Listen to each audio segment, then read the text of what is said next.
life. We welcome you. Let's give them a wonderful hand of applause. Hallelujah. We welcome you.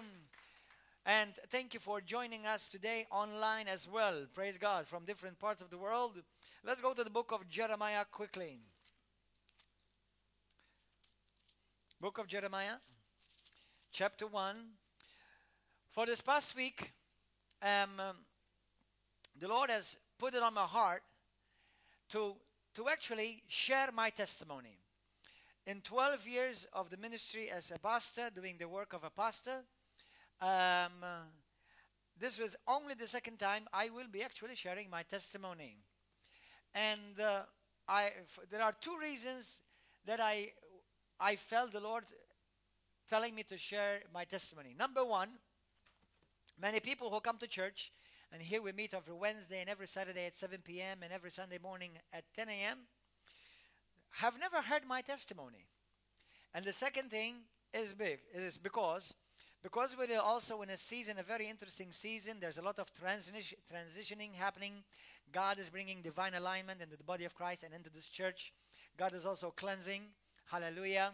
And because of what the Lord is doing, I really felt in my spirit the Lord kind of saying to me, I didn't hear these voices.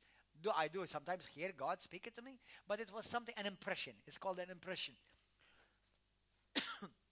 And I just felt in my spirit that the Lord wants us to connect as a family.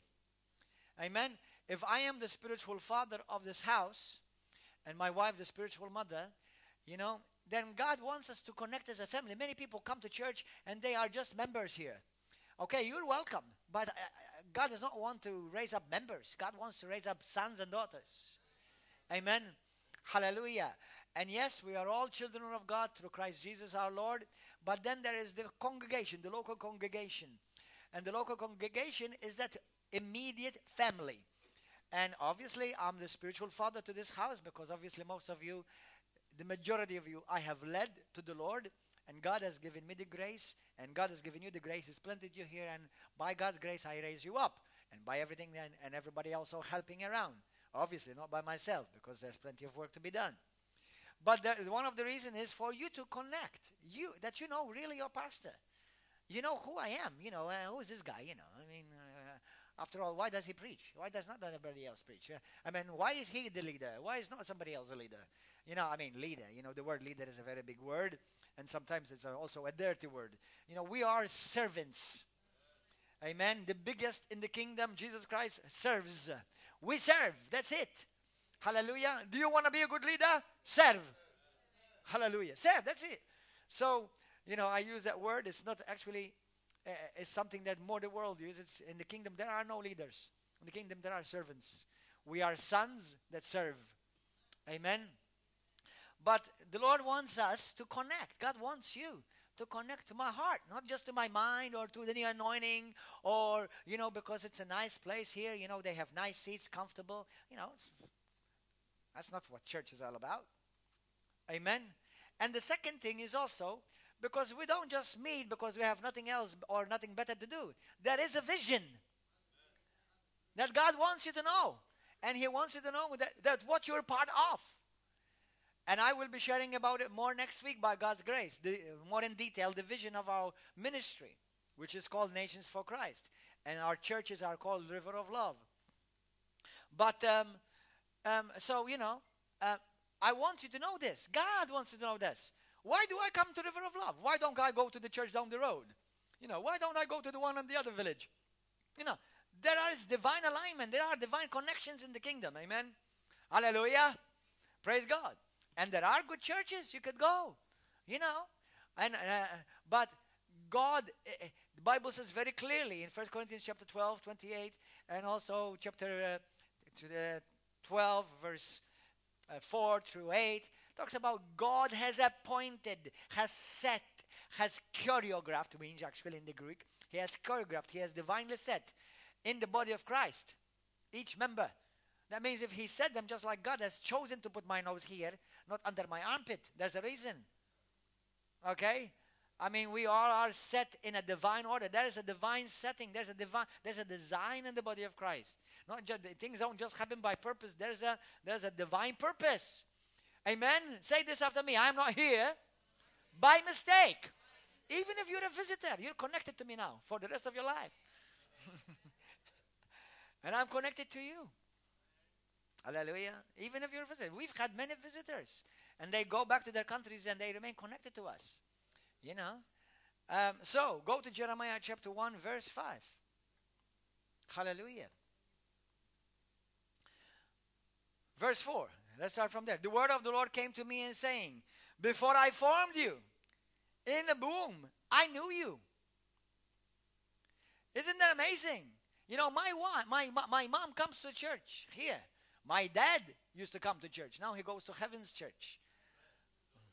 You know, and he follows us through live streaming.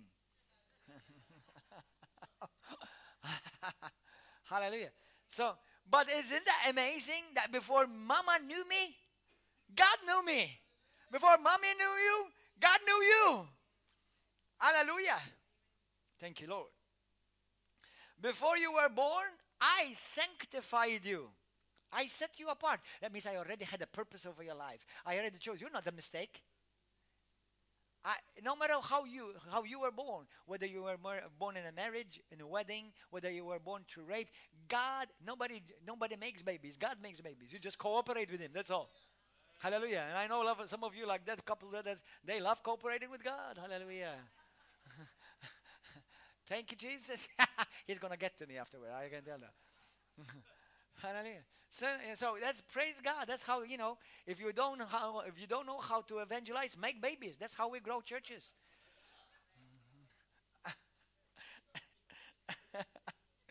Hallelujah. Thank you, Lord. Before you were born, I sanctified you. I chose you. I set you apart. I had a purpose for your life. I ordained you as a prophet to the nations. Amen. You know, I was obviously born in Malta. I was born in a village called Tarshin. And I had a sister she's also part of this church, a brother as well. And we were born in a nice family. And ever since I was very, very, very young, I always loved God. I remember, you know, some children, you have to force them to go to church. I used to tell my mom and dad, I want to go to church. They didn't tell me go to church. I used to tell them, I want to go to church. I used to look forward waking up in the morning. And for many years as a kid, I went to church alone by myself every day. I used to go to a Roman Catholic church. That's the only church I ever knew existed back then. Okay? So, and I thank God what I received back then. But I love the Lord. I thank God for my mom and dad that they taught me the principles of God. My mom used to pray with me every day. Okay, we used to pray to all the Roman Catholic saints we could remember, you know. But, you know, we prayed. That's what we knew. Praise God, you know. God saw our heart, even though, you know, He had to bypass our mind because we were ignorant. But, you know, our heart was, we loved the Lord in ignorance. Hallelujah. And I used to love to pray, you know, and I remember, because you see the thing is that when you are truly called, number one, every one of you to some extent, number one, in a general sense, we are all called. Then there are different callings, okay? Specific callings. But, you know, ever since I was a kid, I used to have supernatural experiences happening to me. Actually, they were not pretty. When I was very young, between, you know, that I can remember, even before I was 10 years of age, I used to have, you know, demonic attacks. Now, I didn't call them demonic attacks. Back then, I used to call them the ghost.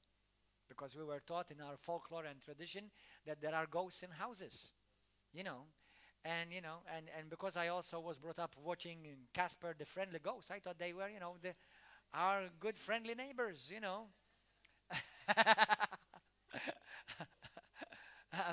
And one day I remember I was sleeping. This happened a couple of times or 3 times. I was very, very, very young, maybe around the age of my son today. And I used to sit, and, you know, back then, the beds had, what do you call tustira?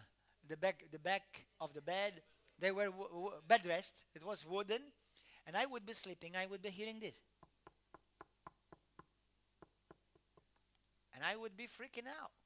because I'm sleeping. No, I wasn't sleeping. I was laying in bed, and somebody's knocking behind my back, on the bed. And my brother used to sleep in the same bedroom with myself. And I said, Brother Alex, are you hearing what I'm hearing? He said, No, no. And I'm hearing. Or else. Stuff like that. And I would be very afraid. And there will be a couple of times where in our house where we used to live, and near our bedroom there was a small toilet, and a couple of times where I went, and there was a small window, and I would see ugly faces looking at me.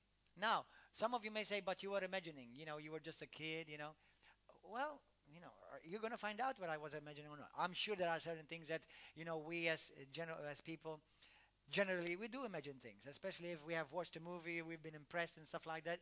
Yeah, it's very possible that we can imagine things. But the thing is that they happen many times. I used to hear steps in our house.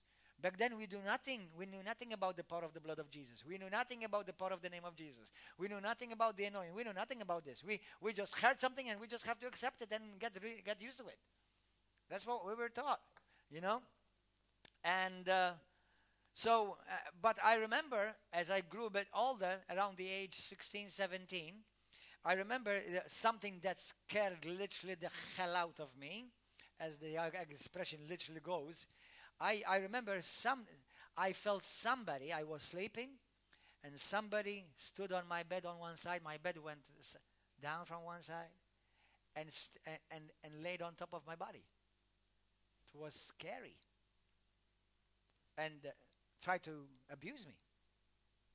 And I prayed as I knew. And after a couple of seconds or a few seconds left. But I was terrorized. Why am I saying this?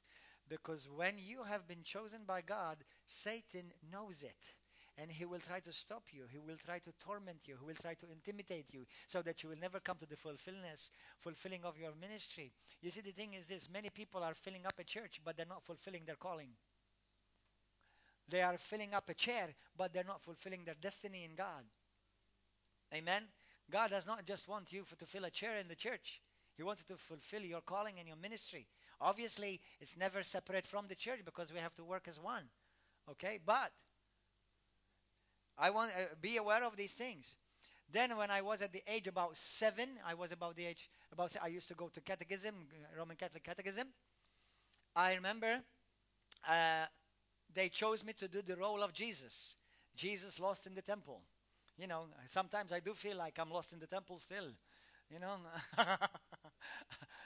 I was cute, curly hair, and they chose me to do, the role of Jesus.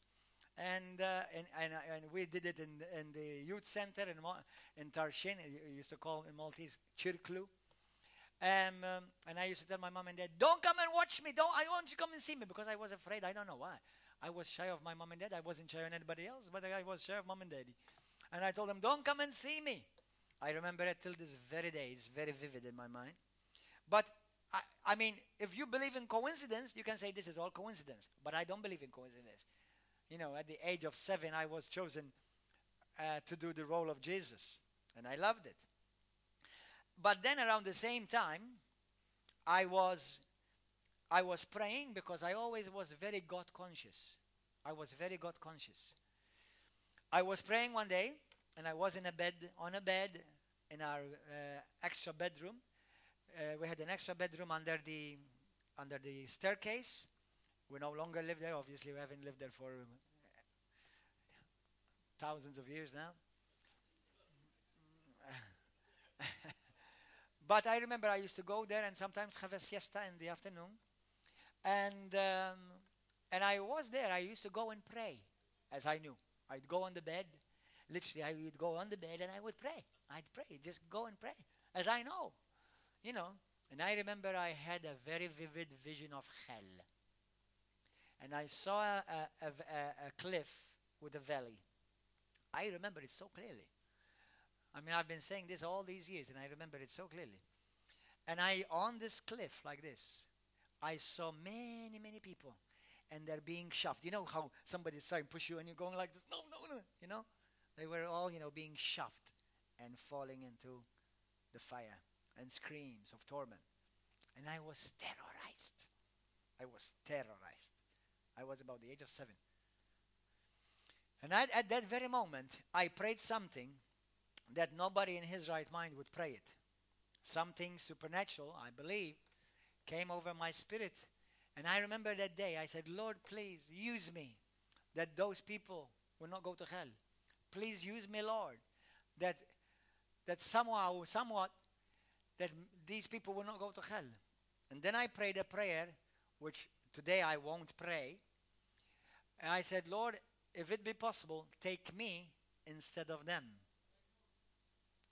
And then 20 years passed, because then I was saved on the age of 23, and I started reading the Bible, and I came across 1 Corinthians chapter 9 and Deuteronomy, I think, 32, where both Moses and Paul said the same thing. Paul said, I'd rather be accursed for the sake of my brethren to be saved. And Moses said, Lord, if you're not going to save Israel, then blot me out of your book. That was the high priest. It's like a high priestly prayer, vicarious prayer. Jesus prayed it and fulfilled it. And that's why there's only one Savior. I know there's no one human being that can save anybody. I couldn't save anybody. Okay? But obviously then at the age of 23, the Lord, after I prayed that, he fulfilled it. Because then when he called me into ministry, as I'm going to tell you quickly. I always was a people's person. I never really was shy in particular. You know, to be honest, if you want to see me comfortable, put me on stage. Not because I want to be seen, it's because I'm comfortable. I mean, you know, some people tell me, you know, you always want to be seen. Well, don't look. Don't look. You know, I mean, I'm on TV every day, you know, in Malta. How can you be on TV preaching and you can't be seen? You know, put a piece of cloth on it and just listen. I don't mind. You don't have to look at me. But, you know, I mean, obviously when God has a certain things come with the calling, you know. And the calling does not come when you are saved. The calling comes the moment before you're born. You only discover it when you're saved. Do you understand? Hallelujah. Praise God. And I was always a people's person. Crowds. I loved crowds. I enjoyed being with people. I'm like, you know, I'm a social bug. You know, I never met a stranger. Everybody is a friend for me. I've always been naturally like that. But it's only the grace of God. It's what God had put inside of me for His glory. Because whatever you are is for His glory. Remember, that's not for your glory. Whatever you are for the Lord is for His glory. Amen. And I remember, because I always loved God in my own ignorance, because mommy and daddy, they taught me what we were taught. I remember I told the Lord, I said, Lord, I wish to leave this world a better place than I found it. Use me to do something in this world, to leave it a better place than I found it. This is as a young person. You know, I mean, I'm not Roman Catholic, but God can speak to a Roman Catholic if his heart is open. I mean, God does not have boundaries. God can speak to a Buddhist, to a Muslim, to an atheist, to anybody, if his heart is open. Amen. I always dreamed of going to overseas and traveling the world, mainly because of career. Because ever since I was young, I used to attend drama school. I used to be part of the plays, and I loved drama. I loved singing. I loved dancing. Then so I always dreamed of going to England or to America. And God eventually gave me the desires of my heart. Eventually, at the age of 16, somebody saw me. I was actually, at that time, I was doing martial arts. I was attending School of Arts Drawing. I was attending dancing classes and drama classes. And I was also doing modeling. Can you imagine doing modeling on a catwalk modeling? And one day, somebody saw me. He said to me, Gordon, he said to me, you do all of these. He said to me, you're like the jack of all trades and master of none. You know, he said to me, why don't you just do something and become, you know, do it really well? He said to me, why don't you go and you know, learn ballet? Ballet, I thought to myself, those things, those who were tights, those people who wear tights and everything, you know, is like all. And I actually went. I went to a school that was Alison White Dance Studio. And when I went, she tested me. I knew nothing about ballet. I was the only guy in a class full of women. And I was the oldest because everybody has started young, and I was, this big guy at the age of 17 trying to do ballet. Can you imagine? I mean, God knows what an idiot I must have looked like. But anyway, I was determined. Hallelujah. Hallelujah. And I remember our Alison White. I mentioned her because she has been a great blessing in my life. And she said to me, Gordon, you have certain natural talents. You have certain natural abilities in you that are good for a dancer. One of them is called a natural turnout. The other one is very flexible feet and flexible back. She said, these are good things for. And then eventually she gave me a sponsorship. For about 6 months. I attended dancing every day, about 3 hours. I improved very quickly. We did an exam, and out of all the class, from children even studying 6 years or 8 years, and I was just 6 months in ballet, I came first because I was eating it. I was ballet. Some people say Christians are brainwashed. I was brainwashed with ballet then. Ballet. And somebody saw me from London. To cut a bit of a long story short, they gave me a scholarship to go to London and go to school for free. And then they helped me with the arts. Stubbs, Jonathan and Paddy Stubbs. Some people know them in Malta. They gave me a sponsorship so that I could travel. They paid for my traveling, they paid for my lodging, and they paid for my food. My mom and dad, they helped me a little bit because they were not able to, in a position to help me financially, but they helped me with some pocket money. But after 3 years, I graduated from ballet school in London, in Covent Gardens. And during all these years, this 3 years in England and in London, I've had plenty of opportunity for sin to swallow me up, and I did some naughty things, okay? But in the meantime, I still continued to faithfully attend Mass every Sunday. I never missed Mass. And I used to talk about Jesus. Can you imagine? I knew nothing about the Bible, but I spoke about Jesus. I just loved this Jesus. But I didn't really know him.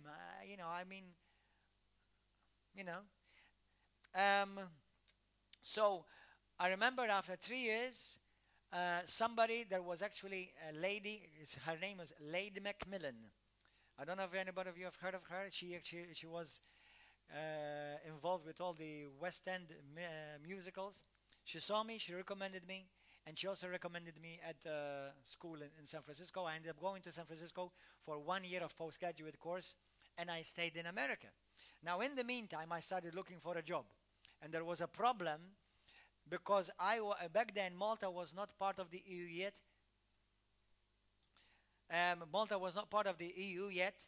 And I remember I used to tell companies or directors, please, I'm looking for a job. And they would say to me, we like you as a dancer, you've got the talent, but we can't employ you because you don't have visa. And I was becoming very sad, depressed actually about it. Because I used to compare my situation. It's called the catch-22 situation.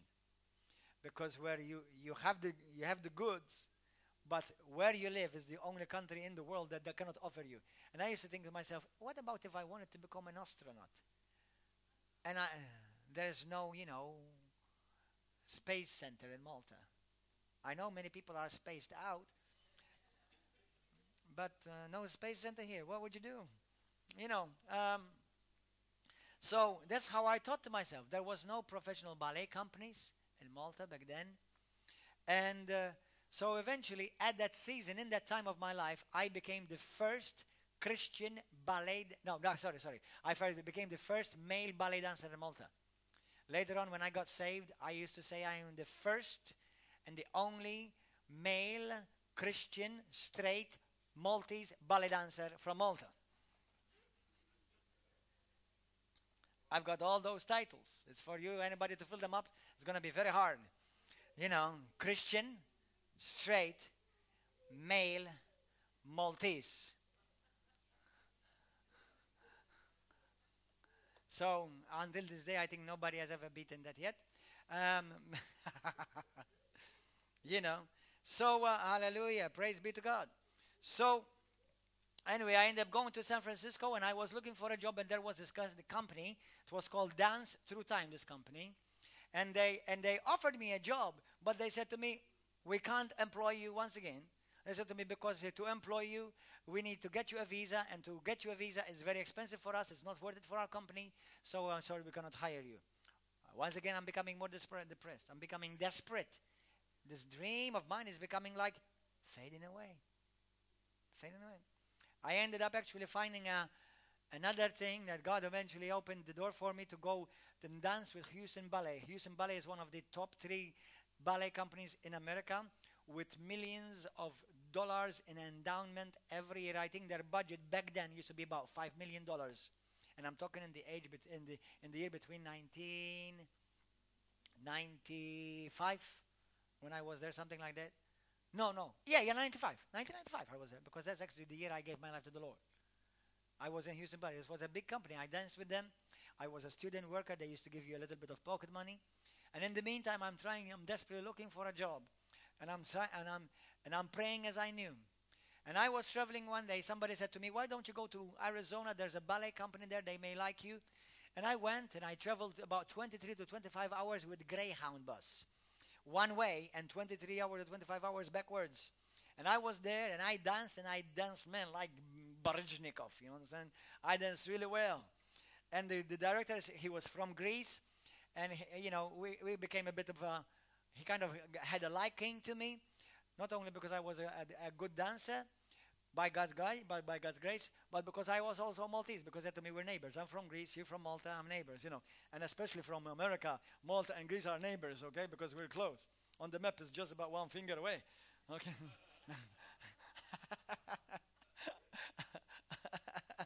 So he he said to me, okay, we'll try to help you. He said to me, but this is not going to be easy. He said to me, because we have to put an advert in the newspaper in the city.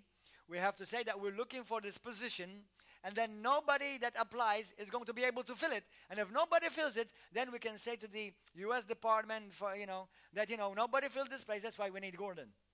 He said to me, that's going to be a hard process of thousands of people around, in the States looking for a good job like yours. And eventually, about 2 or 3 weeks later, once again, he discouraged me. He said to me, listen, forget it. We can't do this for you.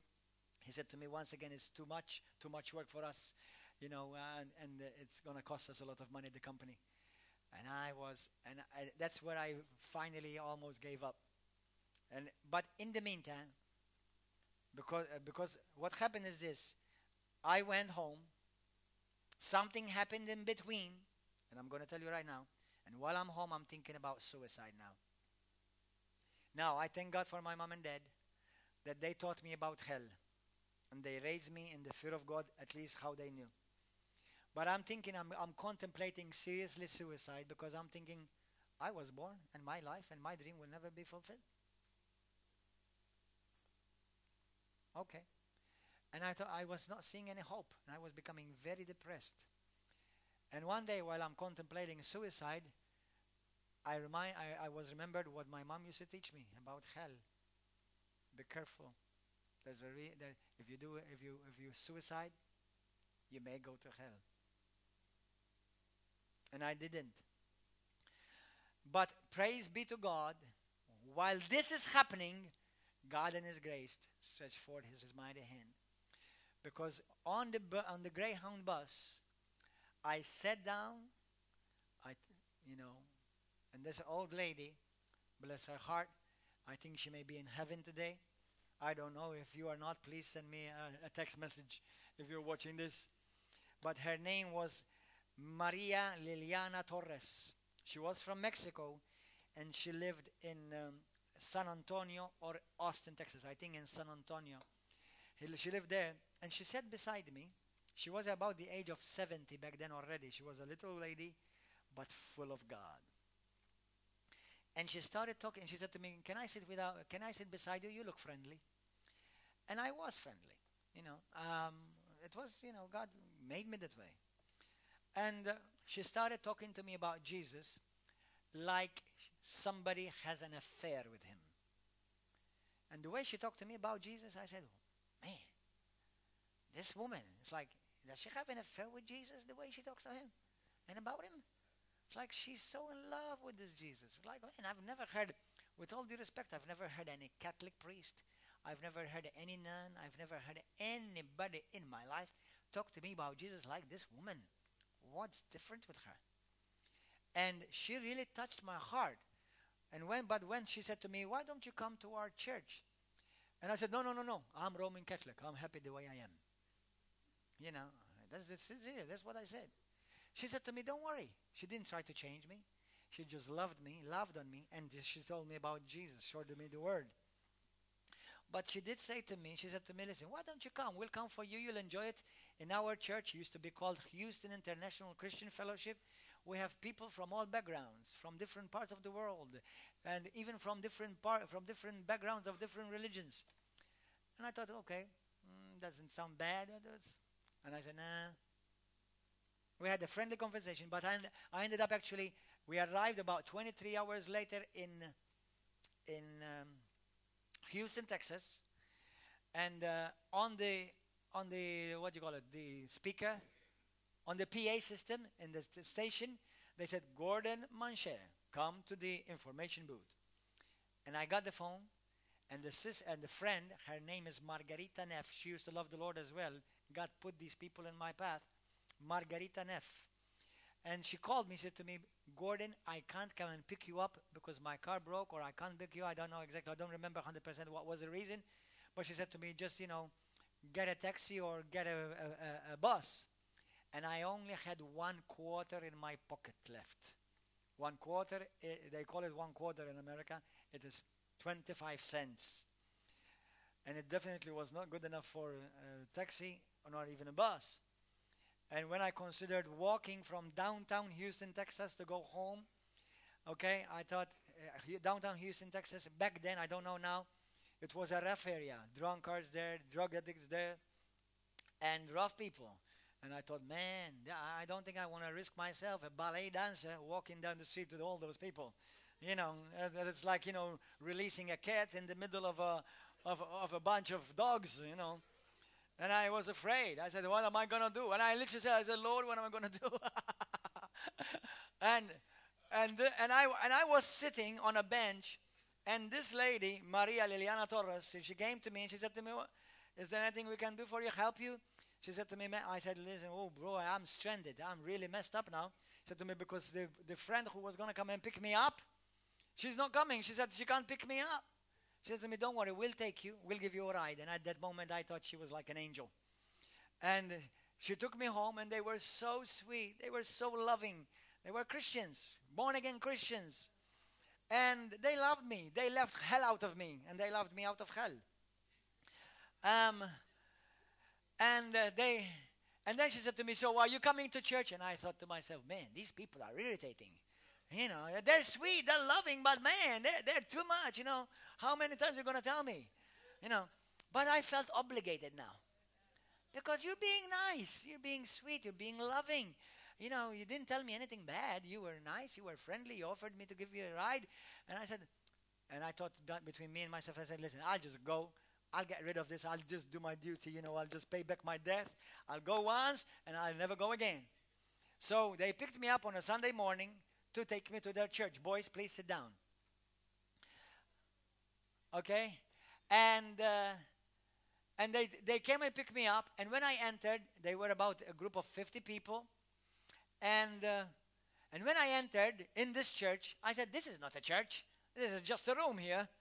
Because I was accustomed to chandeliers, all decorations, statues and everything, paintings. I thought that was church, But I found all these people with a Bible open on their lap.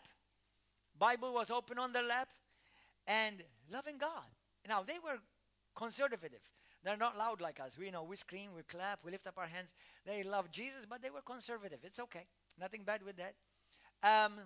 But I remember one particular person. His name was Vinod Gunasekara. He was the praise and worship leader. He was the praise. And when I looked at him, he was on the keyboard, and the way he just praised and worshiped God, I said, man, that guy looks like an angel. And I think he was from Pakistan or India. Vinod Gunasekar. I remember these people's names because they impacted my life. And then they started inviting me to come to church. I felt, so I said, nah. So because I was taught that if you do not go to Mass on Sunday, it's like a mortal sin. So I would go to Houston International Christian Fellowship, HICF, in the morning on Sunday. And then at night I went to Mass. I make sure that I don't do the mortal sin, because God forbid I don't want to, do the mortal sin. So, but then they gave me a Bible. They gave me a Bible. And I started reading the Bible. Actually, sorry, I started devouring it. I had not yet been born again officially. I had not asked Jesus Christ to be in my heart or save me. And I didn't know all that lingo yet. But they just loved me. They told me the truth. I mean, bless that brother's heart, his name. There was, I want to mention Bobby and Martha Matthews. They were leaders in the church. They were very patient with me, very gracious with me. And another brother, Abraham Kuruvilla, from India as well, or Pakistan. I forgot if they're Pakistani or Indian. Forgive me if you're watching this. I forgot if you are Indian or Pakistani. But to me, you look all the same. But, hallelujah. But I just love you, hallelujah, regardless. God used you in my life. But I remember they used to, take me out to eat with them. And I'm glad that sometimes they fed me because I was, so broke I couldn't pay attention, But I remember that, bless their heart, when they would be preaching, don't you ever do that here. But I would just get up and say, brother, can you tell me what this means? In the middle of the service. And they were very gracious to me. Now you don't you dare do that here. All right? But they were gracious to me because they saw hunger in me. I was hungry. It's like, whoa, I'm discovering the Bible. I was taught by the Catholic priests, at least back then in my life. All the Catholic priests I've ever spoken in my life, this is the truth, I'm not lying, and this is my true experience. If there were 10 Catholic priests, I told them about the Bible, every one of them told me, don't read it, it will confuse you. So I never read it. I believed them. But then when I met these Christians, they told me, read the Bible, it will help you. It will show you the truth. And I started devouring the Bible. I started devouring reading the Word. Hallelujah. And I remember I even went to witness to them, witness on the street with them. I used to evangelize. And I started bringing people to the Lord. And I remember in this time, then God sent another brother. His name was Kenneth Hoekstra. He was from Wisconsin. He was a lawyer and he was a Christian. He was a born-again Christian. And he said to me, I would like to help you. I've heard about your situation. They connected me. And he said to me, I would like to help you to get your permit so that you can work here. And praise be to God, in 5 months, because back then in Malta, I was known I was considerably well known as a ballet dancer. I was a singer. I was on TV many times as a singer and a dancer. And I remember he said to me, we need to prove to the United States Department of Immigration why do you deserve the green card. And I collected all my certificates from London, from Malta, all my recommendations. I collected all the news clippings and the newspaper clippings and magazines and interviews that I've had. And in 5 months, or 5 weeks, I'm sorry, I'm not sure 100%. I'll be gracious with me. 5 months. But I think it's actually 5 weeks. We've got the green card. Well, that's a bit different, right? A few weeks different. Let's say 5 months. About 5. I remember 5. Now it's it's been what? How many years? 2000. It's been about what? 25 years. So the lawyer Kenneth Hoekstra said to me, brother, he said to me, it's amazing what God has done for you. He said to me, because until a few days ago, the immigration, they just knew you as a student worker. Today, they are giving you a green card based upon, because the government, the immigration government, now they recognize you as an artist with extraordinary abilities. Hallelujah. It was a miracle. So now I can work in America. I can travel in and out. I can live there if I wanted to. And hallelujah. And I did for many years. And I continued to grow, and I started dancing. And with many dance companies that I danced with, I led many dancers to Christ. I used to witness about Jesus Christ to the dancers, to the directors. I've seen people healed even in the studio. I've seen people saved in the studio. So I thought this is my ministry. I thought was going to be, I was going to be called the dancer of God. That's what I thought I was going to, I danced. I did ballet shows. And I love Jesus. I love in my studio, I would be dancing, I would be at the bar like this, doing pliés, hallelujah, plié, Antonius, hallelujah, praise God, and all of them. And I would be praying in the Holy Ghost for them to be saved. And I'm praying. And the director would say to me, I'm telling the truth, it's true. It's true. And the director said to me, Gordon, are you paying attention? What are you doing? And I'd be caught. It's like, I'd be caught up in the spirit, and then the director could bring me back into the natural, And I started, and my zeal and my love for the ballet, I still love ballet till this day. But my love for dancing started being replaced by the love for God. And that's why some people say to me, we don't understand. You were such a good ballet dancer. Why did you stop? This is the reason. Because now God, I don't follow God. I'm possessed by Him. You see, that's why. Hallelujah. Thank you, Jesus. And I remember I was dancing with a company because I danced with Ballet Oklahoma. I danced with Houston Ballet as a student worker. I danced with Ballet Theater of Chicago, with El Paso Ballet, with Milwaukee Ballet. I danced with many, many companies. And I always had soloist roles. The last company I danced was with Minnesota Ballet. I was a principal there. And I remember while I was in Oklahoma, the second last company I danced in, the company had given me an apartment for free where their dancers stayed. And I had my own studio apartment, very sweet, very cozy. And I was in a corner. Nobody there. I had praise and worship, music, just me. And I used to be very, very romantic with Jesus. I used to light candles, put down the lights, and I was very romantic with Jesus. Hallelujah. And I remember I'm praying, and I'm in a corner, it's like literally in a corner, literally in a corner. I was there. And I'm praying, and I'm talking to the Lord like this, I don't know exactly, many years have passed. And all of a sudden, the Lord says to me, son, and He speaks to me very clearly, I am your Lord when it comes to your salvation. I am Lord when it comes to your healing. I am your Lord when it comes to many things in my life. But when it comes to your dancing, I'm not your Lord yet. Some people are in the church like that. Some people, their ministry, their pulpit, their position has taken the place of Jesus the Lord. And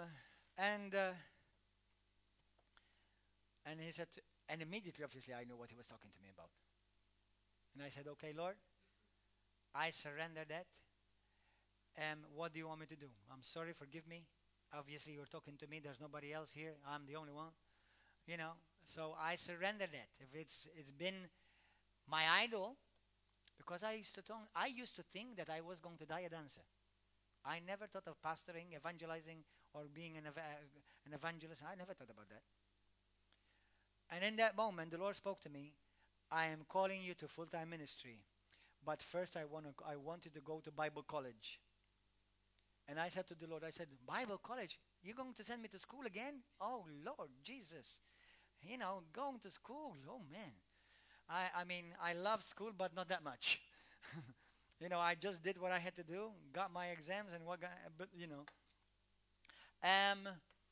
and I remember, and I said, Lord, I don't have money to go to Bible college.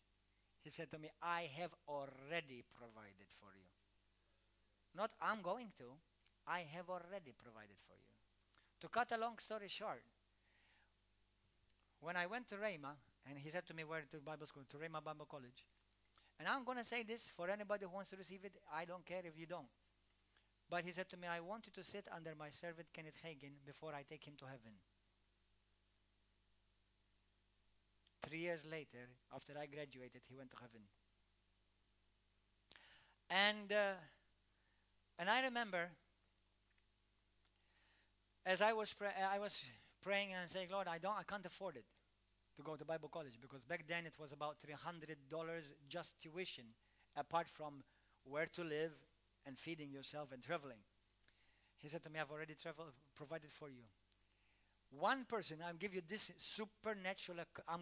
supernatural testimony. When God calls you to do something, He will already provide for you. If it's God's will, it's God's bill. You know, literally, a sister calls me. To cut a long story short, I'll give you the amplified version another day. She said to me, brother, God has spoken to me at 2 o'clock in the morning while I was sleeping in bed. And He spoke to me 6 weeks ago. This was a time when the Lord, during which time God was dealing with me about ministry or dancing or career. He said to me, God, I want you and your family to support Gordon, because I'm sending him to Rhema. I'm sending him to Bible college, actually, he said. I'm not sure. I don't think he mentioned the name to her. But supernaturally, the Lord said to her, you are going to help Gordon to pay for the Bible college. And then she called me. She said to me, are you going to Bible college? I said, how do you know? She said to me, because God spoke to me at 2 o'clock in the morning. Then that's one thing. Then another family from Indianapolis called me. I had never met these people or even heard their name. They called me. They said to me, hi, brother. He said to me, I am so-and-so, and we've heard how God is using you, because I was a witnessing machine. I was, everything that moved, breathed, and I told her or him about Jesus. And I remember they called me. They said, we've heard how God is using you, and we've heard that you're going to Bible college. They said this, do you mind if we pay the Bible college for you? I said, no, I don't mind. Those are the words. So I actually had 2 people cover for all my Bible college expenses. When I graduated, the office, remember at the Prayer and Healing Center? They called me. They said to me, you have $500 surplus from what came in. I said, well, praise God. That gives me a good boost to begin. Amen. So this is what I'm telling you. It's supernatural. How God supernaturally, by God's grace, for His glory, say it, by God's grace and for His glory, because the same thing will be in your life. Amen. God worked in my life. And then I went to Rhema. I graduated from Rhema. And one day, I went to Rhema in 1999, and I graduated in 2001. And I was asking, like many people, like Nancy knows because she's been to Rhema too. I used to go to church there. I used to go there in the morning early, like around 7 o'clock or 7:30. The church doors used to be open, and they have in front of the pulpit. I would go. I would prostrate myself on the floor. And I used to ask God, what do you want me to do? What do you want from me? What do you want from me, Lord? Show me. What do you want? I'm going to graduate from Bible now. What next? What's next? What am I going to do? Now what? And I remember the Lord spoke to me about going to the nations. And specifically, God had opened a door for me to go to India, where I took a group of 10 people, 10 ministers. I was the youngest. I was leading a group of pastors and leaders to India, where for 6 weeks, we had ministers' conference and crusades and meetings in churches. And many of them got to preach as well. But I remember while I was fasting and I was praying, the Lord showed with me how, when I said to Him, Lord, why are we going to India? He said, I said, Lord, in a country of 1 billion people, what difference are we going to make? He said to me, I'm not sending you as a preacher. I'm sending you as an usher to usher my presence. And where we went, many people got healed. Many people delivered. We had many people delivered. Praise God. And this is how God started working. And one day while I was in my room, and I used to have many beautiful, intimate times with Jesus. Really beautiful, intimate times with Jesus. And one day I was on my knees in my room in a house where God provided for me supernaturally for 2 years to live in it for free. For free. For free. Because I had said to the Lord, I said, Lord, if I'm going to go to Bible college, I don't want to work as a part-time job, because that will make me tired, and I don't want to go to school tired. I want to, the words I said to Jesus back then, I said, I want to suck every ounce of anointing that is flowing through those pulpits, to those mouths, and to those servants. I want to take everything in those 2 years. And they were partially, I mean, in many ways, the best 2 years of my life. And I remember I was like this in my room, worshiping God. It was the music of, to the music of Dennis Jernigan. I used to listen to a lot to Dennis Jernigan, beautiful worshiper. Hallelujah, praise God, thank God for his life. And as I was on my knees, I had a vision. I had a vision. And I saw Jesus coming, and it appeared like it was on type of some, I don't know, you could call it a cloud. Now whether you believe it or not won't make any difference to me. But he was dressed all in white, a very long white robe. His face just lit like a big floodlight. I didn't see nose, mouth, eyes, nothing, but like a big, huge floodlight. And the Lord just appeared before me like in a vision. And he opened his arms like this. And from under his arms appeared like carpets of multitudes of souls, people. And I remember him saying to me one word. That's all. You know, Jesus doesn't say very much. Have you ever noticed? One word and he'll nail you. He said to me, son, these are the words. You tell me how much.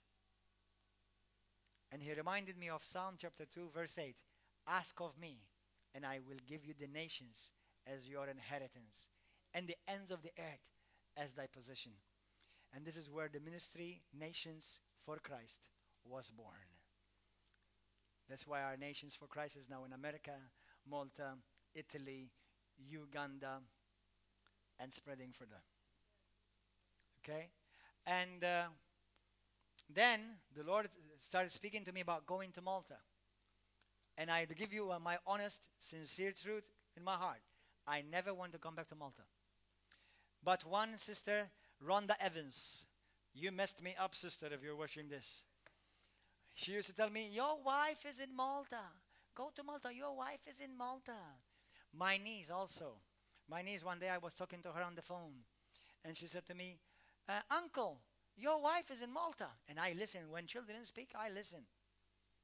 And then another brother, Lee Tokesdahl. You messed me up too, brother. You know, he said to me, your wife is blonde. I saw her in a vision. You know, I saw her. And there were a couple of others where they were telling me, your wife is in Malta. Because I thought to the Lord, how could my wife be in Malta? I don't know any Christian women. I don't know Christian women in Malta. I thought God was going to speak to somebody in Rhema, maybe. A woman in Rhema. And while he's talking to me, he would tell her, go to Malta and we'll meet there. We'll hook up there. You know. But that's not how it all happened. I came here and God put me on a shutter bunk. And we got hooked up there. We met. And the first day we met, me and my wife, he spoke, in my heart I hear these words. You are looking at your wife. And I never told her that until we got married. Because I did not want to manipulate her or impress her. Just in case, number one, if I missed it.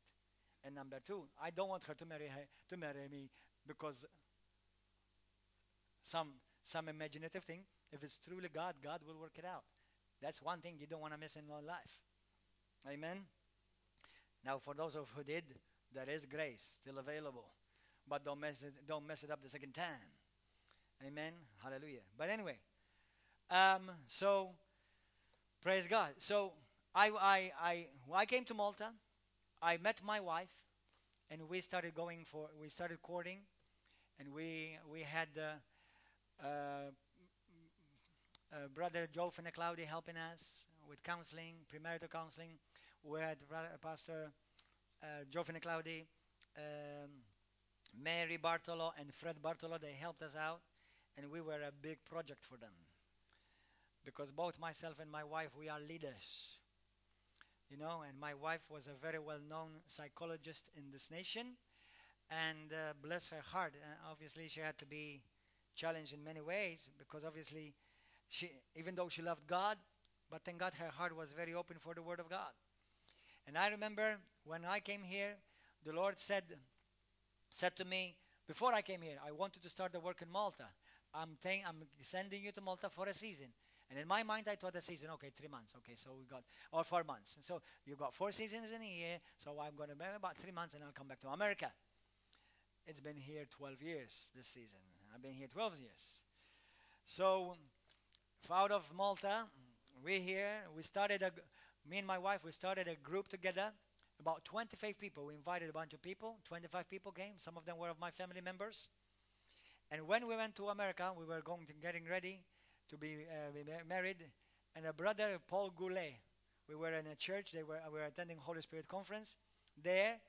And Paul Goulet called us from the crowd. There were about maybe 3,000 people there. He called us. He came here. And one of the things he said to me, he said this. He said to me, you look at yourself as an evangelist, but he said to me, you're not just an evangelist. He said to me, there will be a season where you do a work of a pastor. And he said to me, don't be afraid of it, because I used to be afraid of, I don't want to step into another office. But he said to me, and you will start a work. And he said to me, don't be afraid, even if you start with just 25 people. And we started with 25 people. And praise be to God. Then we were in Oklahoma City in 2007. I was in Oklahoma City. We were attending a big, huge prayer rally. And there was Cindy Jacobs also in Oklahoma City there. And she prophesied to me and to my wife, God has opened the door for you in Italy and in Cyprus. And we knew nobody in Italy and in Cyprus. And she said to me that God has given you divine connections in Italy and Cyprus. We have a friendship with our brothers in Cyprus, Pastor Sophocles and their church. And we have now a church in Italy, up in north.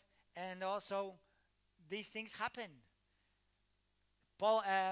And God started dealing with my heart to start planting churches.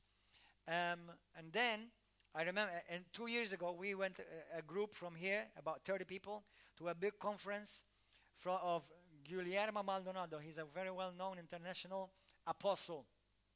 And we were about 5,000 people in the crowd. He called me, he said, the pastor from Malta, come here. And I remember you were there, brother. And he said to me, you are a father.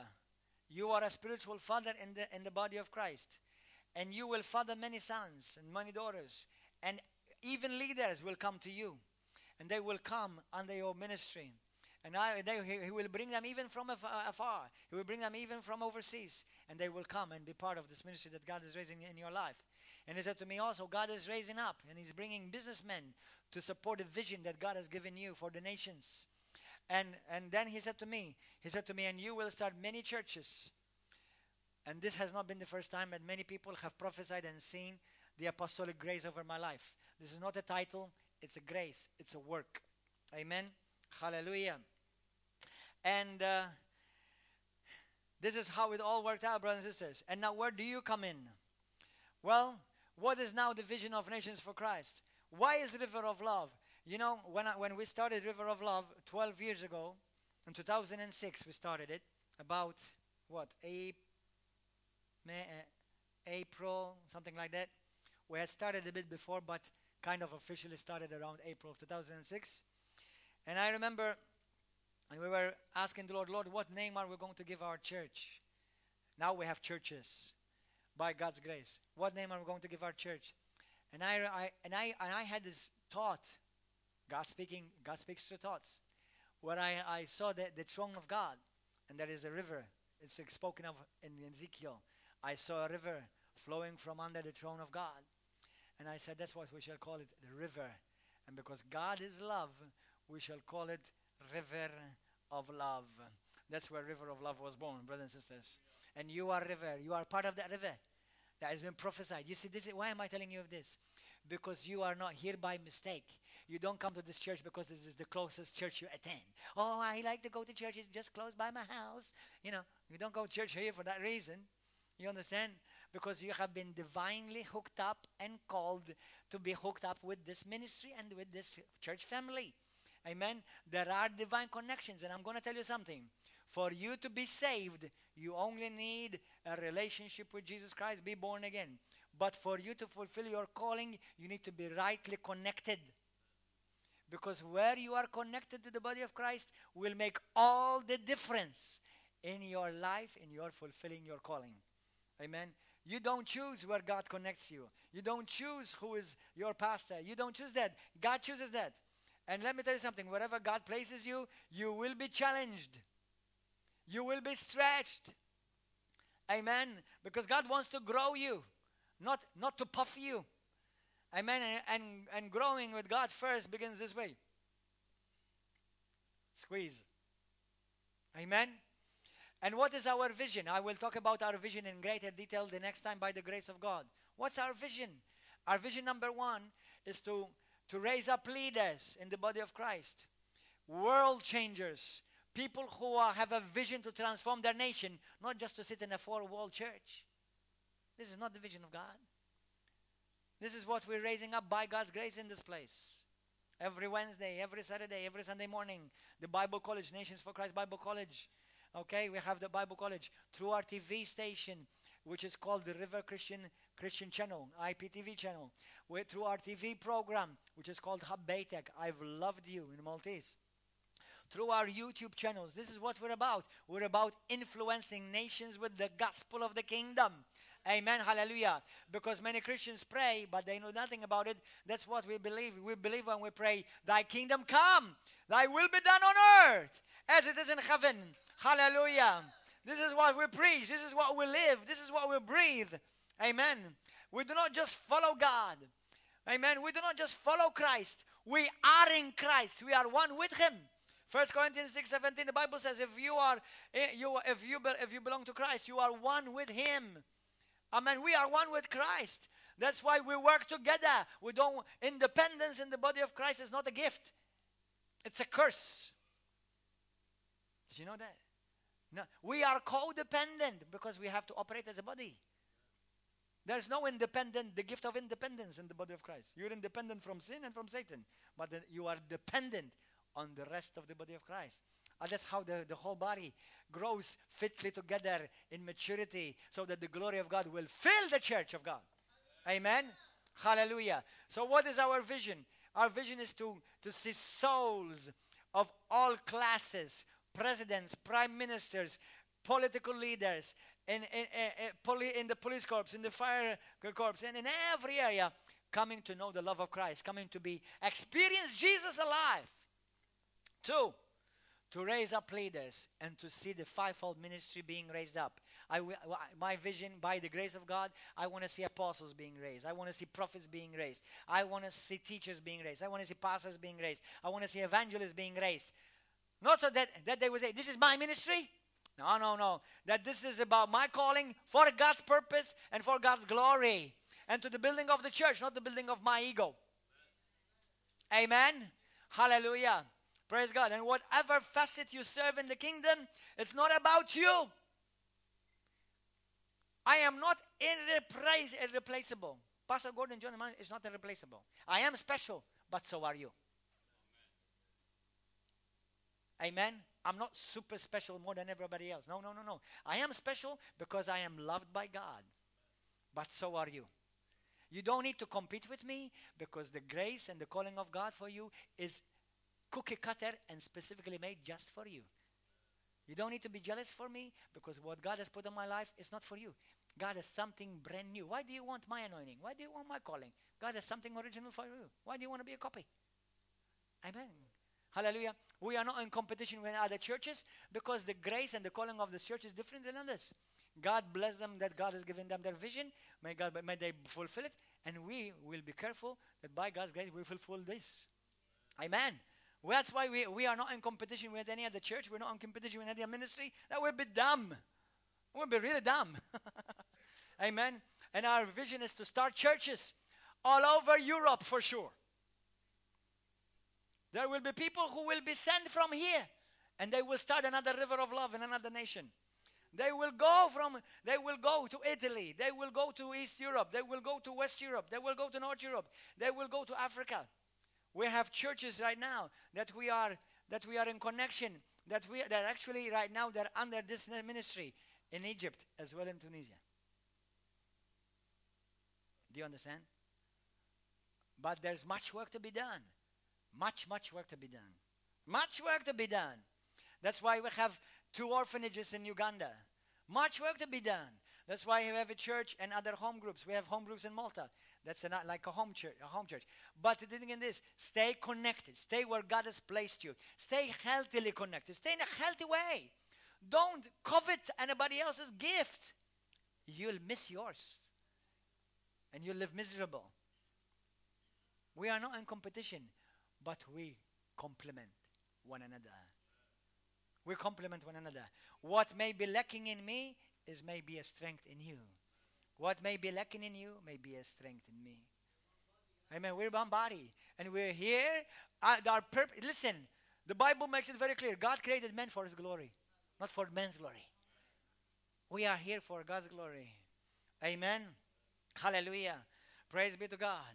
I will talk more about our vision in detail. Are you happy? Are you blessed? Hallelujah. Let's all stand. Praise be to God. Give me some soft music, my brother. Praise God. If anyone here in this place want to commit your life to Jesus Christ, because unless you're born again, you cannot see the kingdom of God. On the 1st June of 1995, Pashilu. On the 1st June 1995 is when I gave my life to Jesus. I was religious, but a sister on the 1st June of 1995 called me. She was Filipino from HICF. And she started talking to me about Jesus. And she said to me, "But Gordon, have you ever accepted Jesus?" And I said to her, I was actually furious. I was offended. Hey, I was Catholic. I went to Mass every Sunday. Hello, I'm Gordon John. You understand? I'm good. I'm a good man. I was a sinner, drowning in sin. And I said to her, "Why are you saying that to me? What makes you think that I ever rejected Jesus?" She said to me, "Oh, no, sorry, I don't mean it that way." She said to me, "Are you born again? Are you sure you are saved?" And then she explained to me, and this is what sets me free. I'm going to read these 2 scriptures and we're going to pray. This is what set me free. Ephesians chapter 2, verse 8 and 9. When I read this, Ephesians chapter 2, verse 8 and 9. "For by grace you have been saved through faith, that not of yourselves, it is the gift of God, not as of works, lest anyone should boast." I said, wow, I used to think that maybe, if not hell, I will make it into purgatory. That's why I try to go in Mass. That's why as a Roman Catholic, they used to tell me, if you, for 9 whole months, you don't miss the first Mass of that month, you can go to heaven for sure. So I always try to do as much as I can to make sure I'm saved. Until one day I found out the Bible says, you're not saved by what you do. You're saved by what He did. Amen. And I used to ask Catholic priests, bless their heart. I don't hate you, not a bit. Okay, but I used to ask Catholic priests, many of them, actually until then, every one of them I used to ask, how can I know for sure I can go to heaven? And every one of them, they used to tell me, we don't know for sure. Nobody knows for sure if you can go to heaven. But the Bible, when I started reading the Bible, I found out that you can know for sure. 1 John chapter 5, verse 11 through 13, look what it says. "This is the testimony that God has given us eternal life." Has given us, not He's going to, has given us. "And this life is in His Son. He who has the Son has life. He who does not have the Son of God does not have life." Now listen, "These things I have written to you who believe in the name of the Son of God, that you may know." Oh, I can know? Oh, I can know? "That you may know that you have eternal life, and that you may continue to believe in the name of the Son of God." When I found out that I can know, I can be saved. I don't need to believe afraid. Wow. And on the 1st June of 1995, after my sister hung up on the phone with me, she said to me, "Gordon, go and pray." And I knelt beside my bed in Houston, Texas. And I said, "Lord Jesus, you said that you're going to write my name in your book. Now, just in case you forget, I'm writing it in my book." I did, literally. I was so happy I found Jesus. I wrote it in my diary. 1st June 1995 diary, I have written, "Now, today I'm saved. I gave my life to Jesus." And that very moment, I gave my life to the Lord, and like a blanket fell on me, and I was dancing with Houston Ballet one day, and the next day when I went into the studio, I opened the Bible for them, and I started talking about Jesus. And they said to me, what happened to you? And I remember a change had happened in my life, because I used to go to gentlemen's club back then, even though there was not one gentleman in them. You understand? And I used to go, and pay a dancer, and I used to sin. That's the best thing I ever knew how to do. Sin. I was a sinner. Today I'm not a sinner. Today I'm a saint. You're a saint. Amen. So, and I remember, after I gave my life to the Lord, I remember I used to go and hang out with a friend of mine. His name is Joshua Spalding. He used to be an atheist first. About 2.5 years later, 3 years later, he gave his life to the Lord as well. Hallelujah. But I remember, I said to him, we walked into this gentleman's club once again. And the moment I walked in there, I said, oh boy, I feel so bad. Man, this is bad here. I feel so heavy. Ugh, this is not this. I don't feel right here anymore. And I said, listen, bro, I said, listen, you can go in if you want to, but I'm going to go in the car, wait for you. Whenever you want, we'll go. And I just waited in the car. I said, I can never go anymore to those places. And this is when the radical change and transformation started happening in my life. I was genuinely born again. Hallelujah. Thank you, Lord. If you've never been born again, today you can be born again. Today you can know Jesus Christ, the lover of your soul, who loves you passionately and wants to save you, deliver you, and transform you. And He wants you to fulfill your calling. Hallelujah. If that is you, even on the internet, if that is you here, lift up your hand. Anybody here? For the first time you want to truly give your life to Jesus, be born again. Anybody? I trust maybe you all are born again.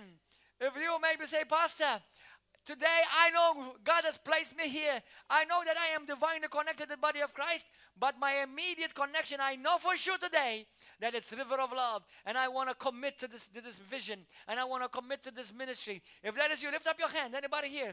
Lift up your hand. Hallelujah. Without shame, lift up your hand. Thank God. Hallelujah. If you've never done that before. Now let's pray. Everybody pray with me. Say, Heavenly Father, lift up your hand, everybody. Heavenly Father, I thank you for your word. Thank you for setting me free. Thank you for your Son, Jesus. Thank you for forgiving my sins. Thank you for healing me. Today I declare that Jesus, you are the Son of God. You are my Savior. You are my healer. And you are my Lord. Jesus, come into my heart. Fill me with your presence. Have your way in my life. Jesus, I say no to sin. I say no to Satan. I decree and declare today that I am a child of God. I am born again. I am filled with the Holy Spirit. From now on, I belong to you, Jesus. I belong to you, Father. Use me for your glory. And I humble myself under your mighty hand. There is no greater love in my life than you, Jesus. I thank you for saving me and for writing my name in the Lamb's book of life. I am a child of God, and I will never be the same again. I am forgiven. I am saved. Hallelujah. Glory to your name, oh God. Thank you, Father. Hallelujah. Let's sing it this.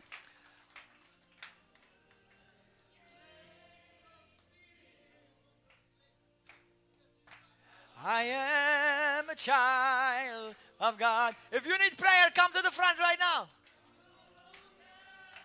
Safe to fear.